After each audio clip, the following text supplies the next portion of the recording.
প্রিয় দর্শক, সংবিধান সংস্কারের শপথ নিয়ে আরেক নাটক হয়ে গেল আজকে।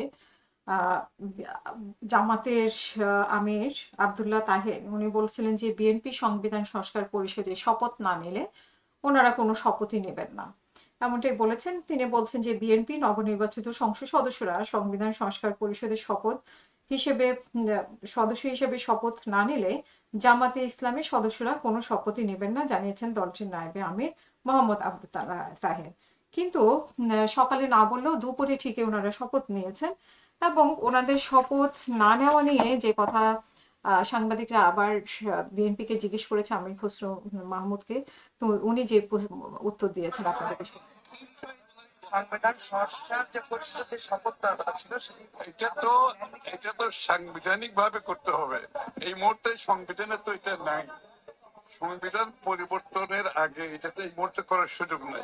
আমরা তো সংবিধানের কথা সবসময় বলি, তো সাংবিধানিক ভাবে সংসদ চলতে হবে, তো তাই না? জামাত শপথ নিবে না বলছে, আপনার বলা সংস্কার পরিষদের শপথ না নেন। এটা তো আমরা কে শপথ নেবেন কে নেবেন না, তারা শপথ নেবেন নেবেন না, এটা তাদের ব্যক্তিগত ব্যাপার। আমরা নির্বাচিত হয়েছে, আমরা মনে করি জনগণের প্রতি যদি আমি সম্মান জানাতে হয় আমাকে সংসদে শপথ নিতে হবে, সংসদে বসতে। জি, ওনারা বলছেন যে আমরা শপথ নিব, কে নিবে না নিবে না নিবে তাতে কিছু যায় আসে না, কারণ যারা নির্বাচিত হয়েছে তারা শপথ নেবে যা যা ইচ্ছা। আপনাদের নিশ্চয় মনে আছে জুলাই ঘোষণাপত্র নিয়েও জামাত ইসলাম এরকম একটা নাটক করেছিল। তাদের কোনো শর্ত, তাদের যে শর্তগুলো ছিল সেই শর্তগুলো যদি না মেনে নেওয়া হয়, মেবি মানে 8 দলীয় 5টা না কয়টা শর্ত ছিল, সেই শর্তগুলো মেনে না নেওয়া হলে জুলাই সনদেও সই করবে না। ঠিক আগের দিন গোলাম ফরওয়ার বলেছিল, কিন্তু পরের দিন আমরা দেখলাম যে জায়েদ সই করলো। ঠিক একই অবস্থা আজকে। সকালে বললো যে তারা শপথ নেবে না, যদি মানে সংস্কার পরিষদের শপথ না নেয় বিএনপি, তাহলে কোনো শপথেই 11 দলীয় জোট নিবে না বা জামাত নিবে না। কিন্তু দুপুরে ঠিকই আবার শপথ নিল।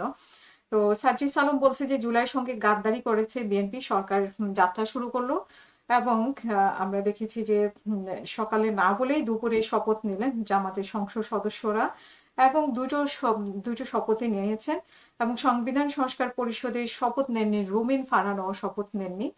আর যেটা আমির খসরু মাহমুদ বলার চেষ্টা করেছেন তা হচ্ছে যে সংবিধান প্রয়োজনীয় পরিবর্তন ও সংস্কার সম্পূর্ণ হওয়ার আগে সংবিধান সংস্কার পরিষদের সদস্য হিসাবে শপথ নেওয়ার কোনো আইনি সুযোগ নেই বলে জানিয়েছেন বিএনপি স্থায়ী কমিটির সদস্য আমির খসরু মাহমুদ চৌধুরী।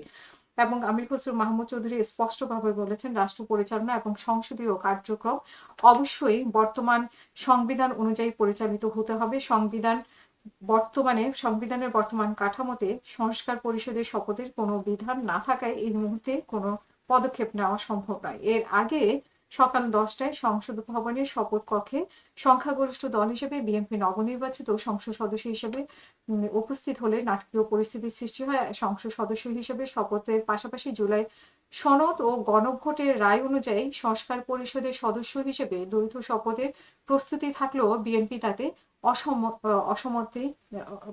সম্মতি জানায়নি। এবং দলের নীতি নির্ধারক সালাউদ্দিন আহমেদ সবার শুরুতেই মাইক দিয়ে ঘোষণা করে বলেন যে তারা কেবল সংসদ সদস্য হিসেবে শপথ নেবেন। তিনি যুক্তি দেখান যে সংবিধানে 3য় তফসিলে এই ধরনের কোনো শপথের ফর্ম বা বিধান বর্তমান নেই।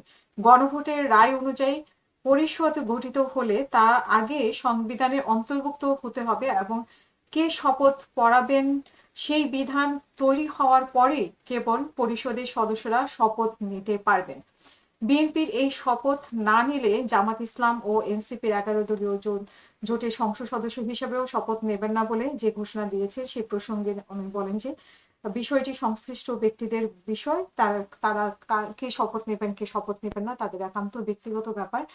প্রিয় দর্শক, এইখানে একটা জটিলতা তৈরি হয়েছে। জুলাই ঘোষণাপত্র বা মানে যেটা হ্যাঁ ভোটের জয় হয়েছে, সেটা আসলে শেষ পর্যন্ত কি পরিস্থিতিতে যায় সেটার জন্য আমাদের অপেক্ষায় থাকতে হবে।